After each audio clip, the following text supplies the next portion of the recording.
हे सगळं तुमचं मीडियाने क्रिएट केलेलं पिक्चर आहे. किंबहुना वरती हार वगैरे घालायला जाताना गिरीश महाजननेच मला हात वगैरे देऊन वरती चढवलं वगैरे. आणि त्यावेळेला कार्यक्रम सुरू असतो त्यावेळेला आपण एकमेकांची भाषणं ऐकत असतो किंवा आपल्याला पुढचं काय भाषण करायचं त्याचा थोडासा विचार करत असतो. त्यामुळे यातलं काहीही नाही.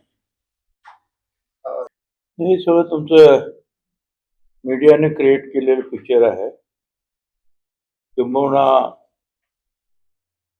वरती हार वगैरे घालायला जाताना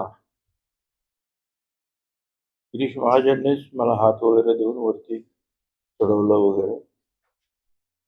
आणि त्यावेळेला कार्यक्रम सुरू असतो त्यावेळेला आपण एकमेकांची भाषणं ऐकत असतो किंवा आपल्याला पुढचं काय भाषण करायचं त्याचा थोडासा विचार करत असतो. त्यामुळे यातलं काहीही नाही.